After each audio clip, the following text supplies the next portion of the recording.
Друзья, всем привет! Во-первых, с Днем Збройных сил Украины. Это настоящие воины света, которые защищают вообще нормальный мир, цивилизованный мир сегодня. Каждый день, каждую минуту, каждую секунду. Спасибо вам. Дякую вам дуже. И сегодня большой праздник. Ну и кто может, присоединяйтесь к нашему сбору на рэп для ЗСУ. Сделайте подарок ЗСУ. Станьте Николайчиком, который сделает подарок Збройным силам Украины. Ну а мы сейчас поговорим с вами об интервью Лаврова Такеру Карлсону. В такой день, конечно, не хотелось бы об этом говорить, но что делать? Интервью это есть, оно достаточно интересное. И сама поездка интересная, поэтому поговорим об этом. Не забудьте подписаться на канал, вы все знаете, обязательно лайк, комментируйте. Итак, давайте начнем с главного. Главное это сам приезд Такера Карлсона в Москву. Потому что сам факт его приезда означает, что он не только взял интервью у Лаврова, но, безусловно, он что-то привез, какое-то послание от Трампа, и что-то Трампу увезет. Такер Карлсон сейчас это не просто журналист, это приближенный Дональда Трампа, и вы все понимаете. Поэтому это очень важно, и то, что происходило за кулисами, важнее, чем само это интервью. Но и интервью, безусловно, тоже интересно, и сейчас мы его с вами разберем. Во-первых, в этом интервью фактически прозвучал ультиматум России и условия, на которых Россия, собирается начинать переговоры, торговаться. Ну вот, послушайте Лаврова. Well, the terms I basically alluded to them when President Putin spoke in this ministry on the 14th of June. He once again reiterated that we were ready to negotiate on the basis of the principles which were agreed in Istanbul and rejected by Boris Johnson, according to the statement of the head of the Ukrainian delegation. The key principle is no non-block status of Ukraine, and we would be ready to be part of the group of countries who would provide collective security guarantees to No Ukraine. NATO. No NATO, absolutely. No military bases. No military exercises on the Ukrainian soil with participation of foreign troops. And this is something which he reiterated. But of course, he said it was April 2022. Now some time has passed. And the realities on the ground would have to be taken into account and accepted.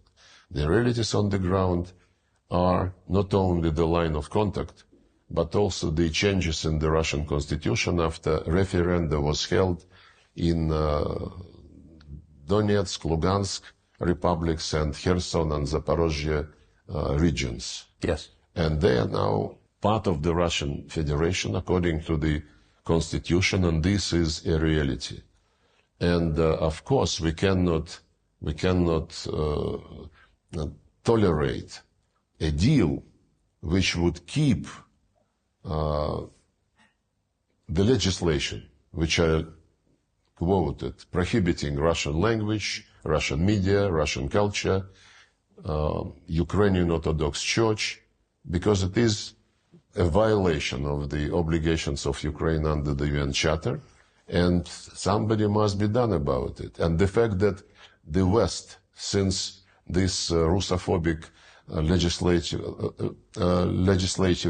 offensive started in 2017, since the West was totally silent, and it is silent until now, of course, we would have to pay attention to this in a very special. Итак, все, что захватили, оставить себе. Или, да, как понимать про области, там, где референдум типа они проводили. Ну, в общем, все, что захватили, не отдадим. Никакого НАТО, никаких баз, ничего. Меняйте свои законы. Ну, в общем, давайте назад в российскую орбиту. Там интересный момент, что вы обратили внимание, ничего не сказал о санкциях. И его Карлсон спросил про санкции. И тут он такой, ну да, санкции, может быть, многие бы хотели. Но еще послушайте его ответ. I would say,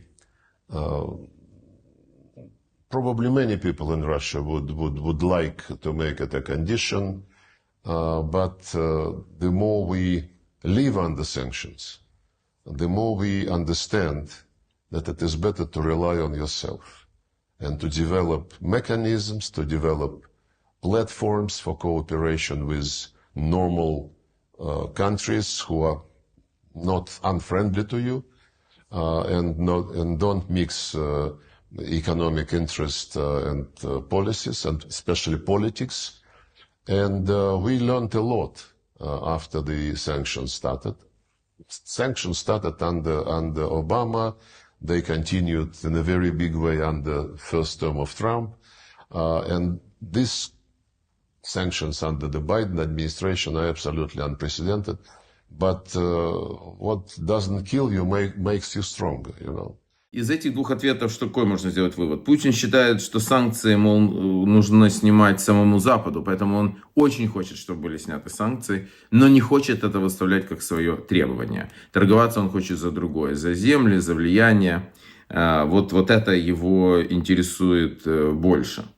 Ну и дальше, собственно говоря, ключевое прозвучало, да, то есть что они хотят оставить за собой, значит, то, что они смогли захватить, Украину, значит, ослабить, по возможности расколоть какими-то законами, которые он там придумывает, значит, опять кого-то защитить, какое-то угнетенное русскоязычное население, церковь московскую и прочее, прочее. Ну, в общем, все понятно. Главное, там никаких военных баз, чтобы, значит, чтобы Украина не стала членом НАТО. Потому что, чтобы оставить Украину уязвимой для их следующего нападения. Вот, собственно говоря, российский ультиматум. И российское видение прекращения огня. Дальше он, конечно, начал рассказывать вот этот 2014 год, я даже не знаю, ну послушайте. Had the coup in February 2014, had it not happened, and had the deal which was reached the day before between the then president and the opposition implemented, Ukraine would have stayed one piece by now with Crimea in it. It's absolutely clear. They did not deliver on the deal, instead they staged the coup. Дальше опять начал жаловаться, значит, что к их границам подбираются. Вот и финнов не вспомнил, в хоккей они играли. Вы на финнов напали и убивали их. Потом говорит, что-то финны. Посмотрите. Western Europe wants to come to our borders. And there were plans that, were discussed almost openly to put British naval bases on the Sea of Azov. Crimea was eyed, dreaming about creating NATO base in Crimea, and so on and so forth. We have been very friendly with Finland, for example. Overnight, the Finns came back to early years of preparation for World War II, when they were best allies of Hitler. And all this neutrality, all this friendship, going to sauna together, playing hockey together, all this disappeared overnight. So maybe this was deep in their hearts, and the neutrality was burdening them, and niceties were burdening for them. I don't know. Удивительно, как финны так не любят русских. Действительно, они же всего лишь пришли, всего лишь убивали финнов, забирали их территорию. Наверное, почему украинцы не любят русских? Действительно, просто удивительно. Удивительно. Ну и, конечно, все это, вот все их пожелания не могут не сопровождаться главным и единственным, чем они трусят, своим ржавым орешником, значит, и своей ржавой боеголовкой. Ядерное оружие. Обязательно нужно им погрозить. Some time ago, Mr. Kirby, who is White House communications coordinator or whatever, he was answering questions, and about escalation and about possibility of nuclear weapons being employed. And he said, oh no, we don't want escalation, because then if there is some nuclear element, then our European allies would suffer. So even mentally, he excludes that the United States can suffer. And this is something which makes the situation a bit risky. it might, if this mentality prevails, then some reckless steps could be taken, and this is bad. So what I think you're saying is American policymakers imagine there could be a nuclear exchange that doesn't directly affect the United States, and you're saying that's not true. That's what I said, yes. No, but, you know, professionals in deterrence, nuclear deterrence policy, they know very well that it's a very dangerous game. And to speak about a limited exchange of nuclear strikes is an invitation to disaster, which we don't want to happen. Ну вот, собственно говоря, интервью. В общем, весь тон грядущих переговоров понятен. Ну, Трамп — это не Такер Карлсон, и США — это не телестудия. Поэтому посмотрим, как это все дело пойдет. Одно могу сказать точно. Это интервью очередной раз подтверждает. Главная сила України, а сьогодні і не тільки України, а фактично всієї Європи – це Збройні сили України. Слава Збройним силам України! Дякую за службу. Присоединяйтесь к нашему сбору и донатьте. Других вариантов у нас просто нет. Держим строй.